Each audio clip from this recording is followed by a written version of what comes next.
Whatever happened to the idea of I may not agree with you, but I will defend to the death your right to say it?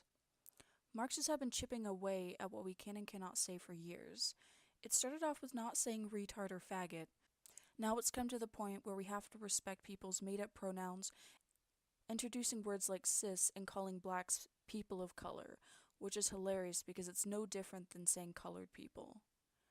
Count Dankula was dragged through the court system for 2 years and convicted of being offensive for mocking Nazis, and the police in the UK jail around 9 people a day for offensive speech, and it'll only get worse. In the US, many people are being fired and shunned from society for daring to challenge the left and their authoritarian rules on speech. People pointing out facts like Islam is a dangerous religion, trans people are still biologically the same sex, and that blacks aren't victims is now hate speech.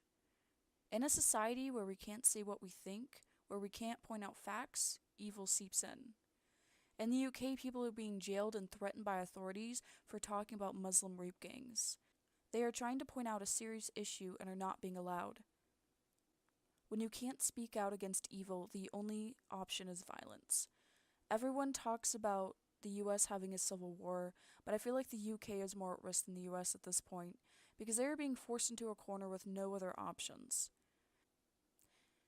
People who believe in the concept of hate speech will say words are violence. This is a lie. Taking people's words away leads to violence. The reason the First Amendment is the first is because it's the most important. Let's say women in Iran want to be allowed to choose whether they wear a hijab or not. They need their speech to do so. But in Iran, freedom of speech is banned. You say what the state allows you to say.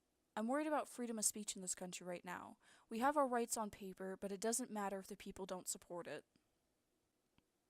In a poll by the Cato Institute, it showed only 59% of Americans support free speech. That number is far lower than it should be. As Americans, we have a right no other country in the world has, and we're throwing it away. You should never have the right to not be offended. We can't communicate then, and our society will fall apart. I know I brought up the UK a lot, but that's the US in just a few years if we don't fight against this. The next time someone tells you not to say something because it offends them, tell them to shove it.